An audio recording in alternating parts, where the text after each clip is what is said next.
گلگت بلتستان کے ضلع غزر کے علاقے گوپس میں گلیشیئر ٹوٹنے سے سیلاب، کئی دیہات زیر آب، 30 مکان ڈوب گئے۔ لینڈ سلائیڈنگ کے بعد گاؤں روشن میں پھنسے 200 افراد ریسکیو کر لیے گئے۔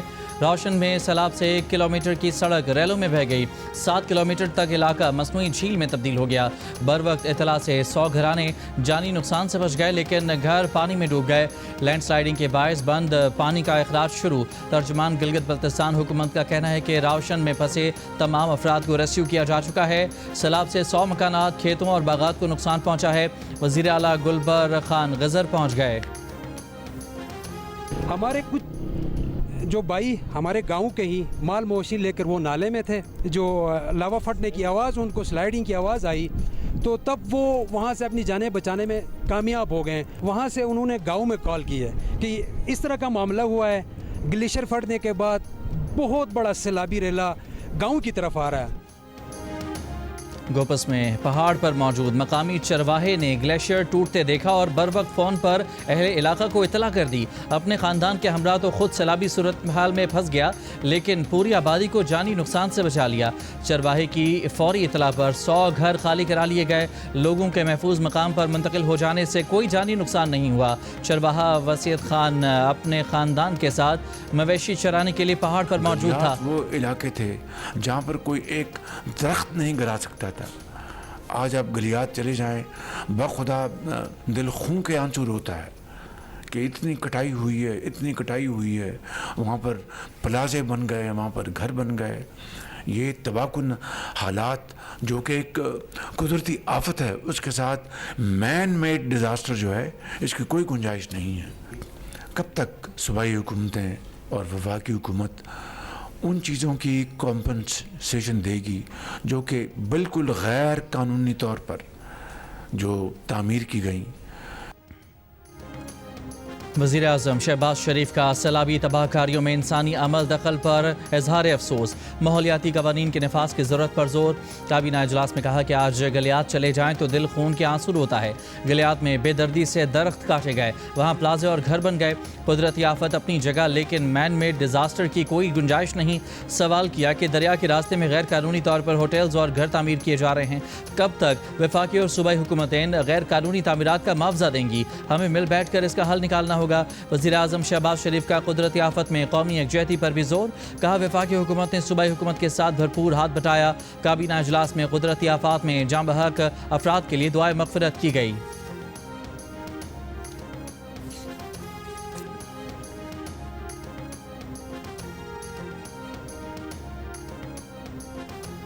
آج سے 30 اگست تک ملک کے کئی علاقوں میں شدید بارشوں کا امکان ہے۔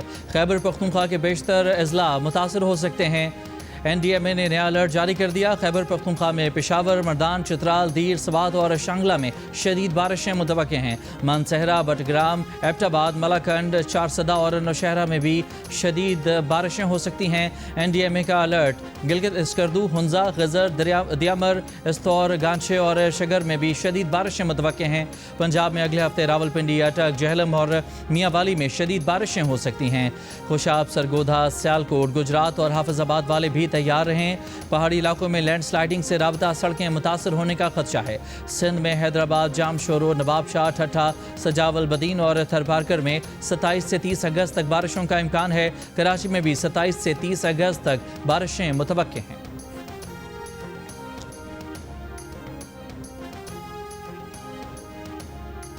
سب گرے ہوئے ہیں، اس کو چھوڑو، یہ تو گرے ہوئے ہیں، لیکن اس کے راستے آج 8واں روز ہے، 8واں روز، لیکن اس کے راستے نہیں کھلے۔ بجلی نہیں ہے، گیس نہیں ہے، پانی نہیں ہے، نکاسی نہیں ہے، کچھ بھی نہیں ہے۔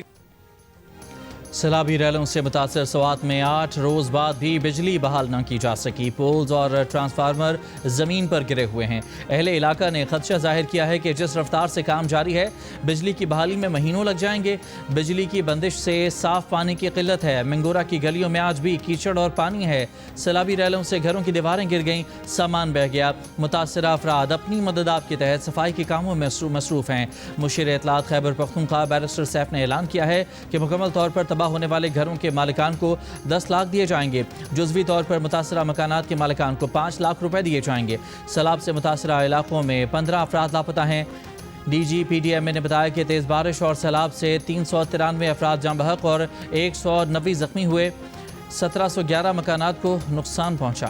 پانی بہت اونچا ہے، یعنی کوئی سیلاب دے وچ کوئی امداد نہ کوئی کچھ ہے، کھانے پینے کے واسطے جو روٹی نہیں پکتی، لکڑی شکڑی ڈوب گئی ہے۔ کوئی امداد نہیں تھا، نہ راشن ہے، نہ اتنا کوئی لانچ والا انتظام تھا۔ لیا میں دریائے سندھ میں پانی کی سطح بلند ہونے سے سینکڑوں بستیاں زیر آب آ گئیں، اسکول، ڈسپنسریاں، مراکز صحت اور مویشی متاثر۔ سیلاب متاثرین کا امداد نہ ملنے کا شکوہ، ریسکیو نہ ہونے کا گلہ کیا۔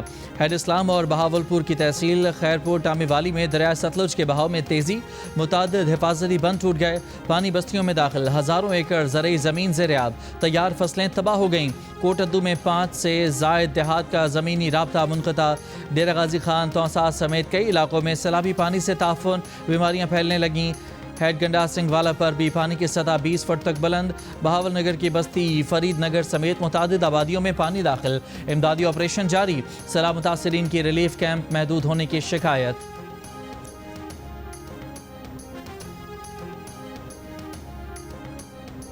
صدر مملکت نے 11واں قومی مالیاتی کمیشن تشکیل دے دیا، کمیشن کے ارکان کی تعداد 9 ہو گئی۔ وزیر خزانہ قومی مالیاتی کمیشن کے سربراہ ہوں گے، چاروں صوبوں کے وزرائے خزانہ کمیشن کے ارکان ہوں گے، چاروں صوبوں سے ایک ماہر کو کمیشن میں شامل کیا گیا ہے۔ پنجاب سے ناصر محمود کھوسا بطور ماہر NFC کے رکن ہوں گے، سندھ سے اسد سعید بطور ماہر NFC کے رکن ہوں گے، ڈاکٹر مشرف رسول خیبر پختونخوا سے بطور ماہر NFC کے رکن ہوں گے، فرمان اللہ بلوچستان سے بطور ماہر NFC کے رکن ہوں گے۔ وزارت خزانہ نے قومی مالیاتی کمیشن کی تشکیل کا نوٹیفیکیشن جاری کر دیا۔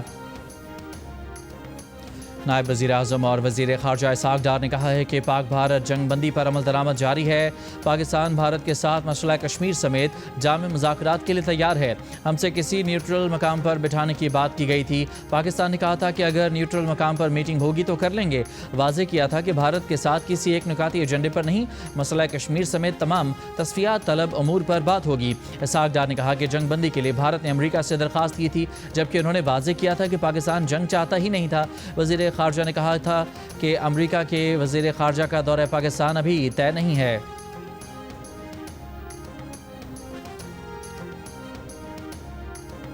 وزیر اعظم شہباز شریف نے کہا ہے کہ پاکستان کے لیے ہمارے بزرگوں نے خون کے دریا عبور کیے، پاکستان کو اس سمت میں لے جانا چاہتے ہیں جہاں قرضے نہ لینے پڑیں۔ وہ ممالک جو ہم سے بہت پیچھے تھے آج وہ بھی ہم سے آگے نکل گئے، ہم میرٹ کو اپنا لیں تو ترقی میں دنیا کو پیچھے چھوڑ دیں گے۔ پاکستانی طلبہ کو چین بھیجنے کی تقریب سے خطاب میں وزیر اعظم نے مزید کہا کہ پاکستان کی ترقی کی کنجی نوجوانوں کے ہاتھ میں ہے۔ زرعی شعبے میں تربیت کے لیے ذہین طلبہ کو چین بھیجنے کا انتخاب میرٹ پر ہوا۔ بلوچستان سے منتخب طلبہ کی تعداد 10% زیادہ رکھی گئی۔ لیپ ٹاپ اسکیم میں بھی بلوچستان کے طلبہ کا حصہ زیادہ رکھا گیا۔ وزیر اعظم نے کہا کہ بلوچستان کو ترقی میں دوسرے صوبوں کے برابر لانے کا فیصلہ کیا ہے۔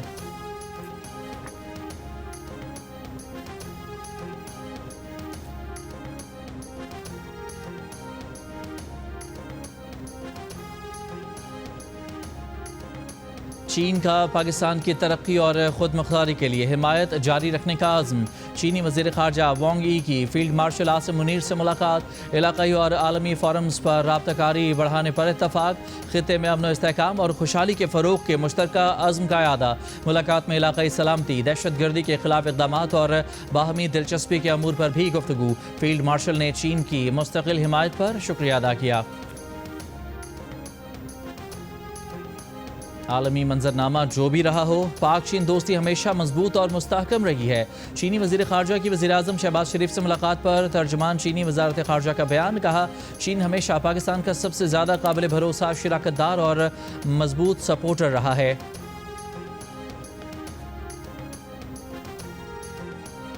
پاکستان میں انسداد دہشت گردی آپریشن صرف قانون نافذ کرنے والے ادارے اور افواج کر رہی ہیں، ان کارروائیوں میں کوئی غیر ملکی عنصر شامل نہیں۔ ترجمان دفتر خارجہ شفقت علی خان نے کہا کہ دوست ممالک کے ساتھ انٹیلیجنس تعاون جاری ہے، لیکن زمینی کارروائی صرف پاکستان کر رہا ہے۔ افغانستان سے ہونے والی دہشت گردی کے خاتمے سے خطے میں خوشحالی بڑھے گی۔ ترجمان دفتر خارجہ نے کہا کہ بھارت کے اسلحہ جمع کرنے کی دوڑ خطے کے لیے تشویشناک ہے۔ بین الاقوامی برادری کے بھارت کو اسلحے تک بے لگام رسائی سے خطے میں عدم